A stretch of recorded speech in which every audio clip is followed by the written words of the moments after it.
बात कर रहे थे ऑसिलेटर्स की, वो हमारी किस तरह से स्विच करती हैं या मूव करती हैं।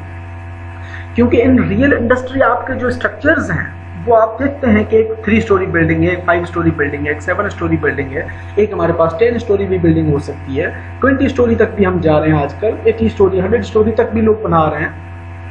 तो जब हमारा एक ओवरऑल रिस्पॉन्स स्ट्रक्चर का किस तरह से उस जो है वो ग्राउंड मोशंस को फेस करता है, इसी वजह से जो हमारा रिस्पॉन्स स्पेक्ट्रम है वो किस तरह से उसको डील करता है। So now in this picture या इन दिस वीडियो बेसिकली आपके तमाम चीज़ें जो है वो क्लियर हो जाएंगी।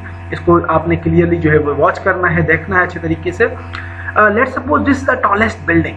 ये हमारे पास जो रिस्पॉन्स स्पेक्ट्रम है ये हमारे पास टॉलेस्ट बिल्डिंग है और ये हाईएस्ट ऑसिलेटर है। फॉर एग्जांपल हाईएस्ट ऑसिलेटर भी कंसीडर कर लो या टॉलेस्ट बिल्डिंग भी कंसीडर कर लो। ये हमारे पास सेकंड टॉलेस्ट बिल्डिंग है, ये हमारे पास थर्ड टॉलेस्ट बिल्डिंग है और ये फोर्थ टॉलेस्ट बिल्डिंग है।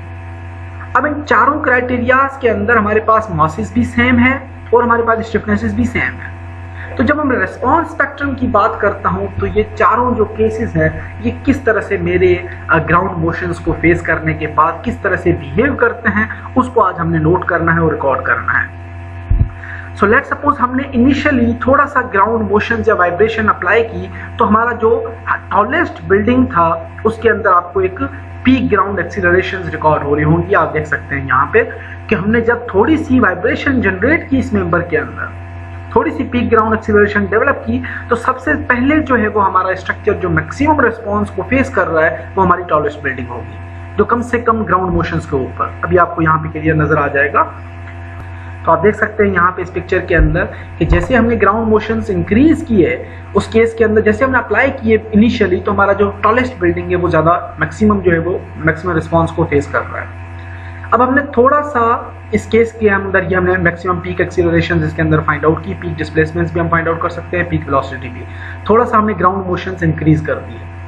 जैसे हमने थोड़ी सी ग्राउंड मोशन इंक्रीज कर दी, सेकंड टॉलेस्ट बिल्डिंग जो है वो मैक्सिमम पीक रिस्पांस हमें शो करा रहा है। जो हमारा टॉलेस्ट बिल्डिंग था उससे मैक्सिमम रिस्पांस जो है वो यहाँ पे शिफ्ट हो जाता है इस बिल्डिंग के अंदर। जैसे ही आप मजीद पीक ग्राउंड एक्सीलरेशन बढ़ा देते हो तो ये दोनों बिल्डिंग जो है वो नॉर्मली फेस कर रही है। आपका जो थर्ड टॉलेस्ट बिल्डिंग है इसके अंदर maximum peak ground acceleration develop हो रही है। और मजीद आप अगर इंक्रीज करते हो तो फोर्थ क्राइटेरिया के अंदर जो स्मॉलेस्ट बिल्डिंग थी वो आपकी मैक्सिमम पीक ग्राउंड एक्सीलरेशंस को फेस करेंगे। बाकी जो तीनों केसेस हैं उसके अंदर पीक ग्राउंड एक्सीलरेशन जो है वो कम हो जाती है। तो इस आइडिया से बेसिकली हमें क्या पता चलता है? फर्स्ट ऑफ ऑल हम वीडियो के अंदर देखते हैं कि हमने क्या देखा। It was observed that for a slow vibration the tall building got affected. जैसे आपकी थोड़ी सी वाइब्रेशन अफेक्ट लगी, अप्लाई हुई, तो आपकी जो हाईएस्ट या टॉलेस्ट बिल्डिंग थी वो आपकी पीक ग्राउंड एक्सीलरेशन जनरेट कर रही थी, पीक मोशन उसके अंदर डेवलप हो रहे थे। तो इस वजह से जो अफेक्ट हो रही थी हमारी टॉलेस्ट बिल्डिंग थी, स्मॉलेस्ट बिल्डिंग नहीं थी। जैसे हमने rate of ground motion increase किया, the second building got affected.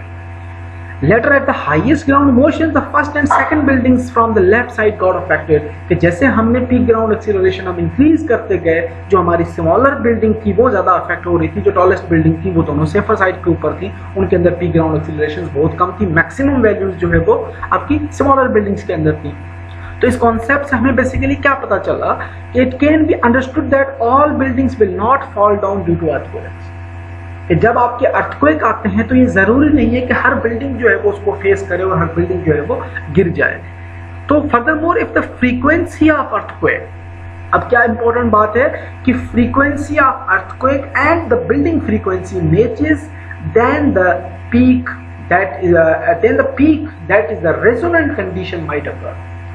कि अगर आपकी ग्राउंड मोशन और बिल्डिंग की फ्रीक्वेंसी आपस में मैच कर जाते हैं, उस केस के अंदर जो है वो डिस्ट्रक्शन हमारे पास या रेजोनेंट कंडीशन जो है वो डेवलप होती है और वहां पे हमारे पास डिस्ट्रक्शन जो है वो ज्यादा अपीयर होती है। सो द कॉन्सेप्ट, ये हमारे पास कंप्लीट कॉन्सेप्ट था रिस्पांस स्पेक्ट्रम किस तरह से काम करता है। जब हमने डिफरेंट ऑसिलेटर्स को सामने रखा और डिफरेंट ऑसिलेटर्स के ऊपर हमने ग्राउंड मोशंस अप्लाई की, तो हमारे पास जो पीक एक्सीलरेशन जनरेट हुए उससे हमने एक अंदाजा लगाया कि हमारा overall response of the structure किस तरह से बिहेव कर रहा है। So the concept of response spectrum says that if we know the natural period of the building, अगर आपको natural time period पता है बिल्डिंग का, what will be the maximum response of that building? कि हम टाइम पीरियड से compute कर सकते हैं कि मैक्सिमम रिस्पांस बिल्डिंग का कितना था उस अर्थक्वेक के लिए, can be known from the spectrum concept. Response spectrum concept से हम बिल्डिंग का ओवरऑल रिस्पॉन्स या मैक्सिमम रिस्पॉन्स कंप्यूट कर सकते हैं by using that time period. So the concept of response spectrum is extremely useful concept in the earthquake engineering research and in applying the seismological knowledge of strong earthquake to the design of structures. कि response spectrum का concept एक successfully method है या basic जो इसका concept है, ये एक successful approach है जो कि engineering earthquake के अंदर हम use करते हैं, research purposes के लिए use करते हैं, seismological knowledge के अंदर इसको strongly use किया जाता है. तो ये हमारे पास एक डिजाइन ऑफ स्ट्रक्चर के लिए जो है वो सक्सेसफुली काम करने वाली थ्योरी है. So this was the first concept which was developed by Hugo Benioff जिन्होंने 1934 के अंदर ये रिस्पॉन्स स्पेक्ट्रम का पहला कॉन्सेप्ट जो है वो दिया था. उसके बाद मजीद M.A. Biot extended its application to earthquake engineering in 1941 जो कि मजीद बाद में उसको एलिब्रेट किया गया या मजीद जो है वो डिटेल के अंदर बियोट ने इसके मजीद एक्सटेंड किया इस थ्योरी को. What are the other definitions of response spectrum? कि other definitions क्या है कि response spectrum basically किस तरह से काम करता है. Response spectrum is a plot of the peak steady state response of a series of single degree of freedom system of varying time period or natural frequencies. कि हमने क्या कंसीडर किया, हमने 4 डिफरेंट ऑसिलेटर्स रखे. उन चारों डिफरेंट ऑसिलेटर्स के अंदर डिफरेंट पीक ग्राउंड एक्सीलरेशंस के ऊपर हमने पीक वैल्यूज को नोट किया और उन पीक वैल्यूज को हमने प्लॉट किया एक कर्व के अंदर. That is basically known as a response spectrum. कि वो हमें एक peak steady state response of a series of single degree of freedom system. इस डिफरेंट जो single degree of freedom system थे सीरीज के अंदर हमने यूज किए थे, उनमें से हमने एक एक वैल्यू को निकाला और हमने वर्सेस टाइम पीरियड एक प्लॉट कर्व किया. That plot is known as a response spectrum.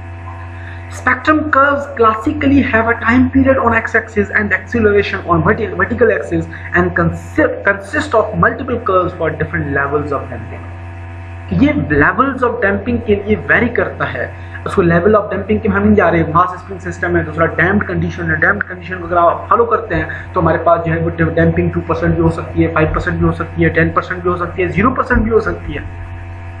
तो हम एक्स एक्सिस के ऊपर जो है वो time period natural time period consider करते हैं और वर्टिकल एक्सिस के अंदर हम जो है वो एक्सीलरेशन को कंसीडर करते हैं, स्पेक्ट्रल एक्सीलरेशन जिसको हम कंसीडर करते हैं. और हम वेरियस डैम्पिंग कंडीशंस के लिए हमने डिफरेंट ट्रेंड्स डेवलप किए और वो ट्रेंड बेसिकली या जो कर्व्स हैं वो हमारे स्पेक्ट्रम कर्व्स कहलाते हैं.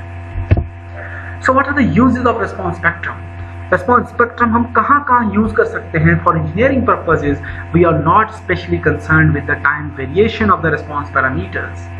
कि हम सिर्फ इम्पोर्टेंट या हमारे लिए सिर्फ एज इंजीनियर ये जरूरी नहीं है कि स्ट्रक्चर जो है वो टाइम पीरियड कितना फेस कर रहा है, ये हमारे लिए जरूरी नहीं है. We are not only concerned with the time period but it gives an extreme value that conveys the crucial information. कि हमें मजीद जो है इसकी रेस्पॉन्स स्पेक्ट्रम मेथड को उसी टाइम पीरियड के जरिए से हम मजीद क्रूशियल इंफॉर्मेशन को फाइंड आउट कर सकते हैं. If the time period the building is known, its maximum response to the given component of earthquake can be found या can be known from the response spectrum curve. कि आप उसी time period को use करके जो crucial information है in terms of maximum responses for the earthquake conditions आप follow कर सकते हैं, फाइंड आउट कर सकते हैं by using response spectrum curve. ये उसकी एक बहुत ही ज़्यादा इंपॉर्टेंट वैल्यू है, बहुत ही ज़्यादा इंपॉर्टेंट उसका यूजेज है. So the concept of response spectrum is very useful in earthquake engineering research and applying seismological knowledge to the design of structures.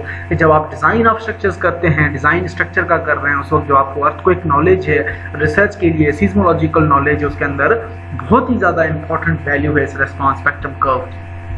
Response spectrum can also be used in assessing the response of linear system with multiple modes of oscillation, although they are only accurate for low levels of damping. कि response spectrum आप मजीद use कर सकते हैं कि to assess the response of linear systems with multiple modes.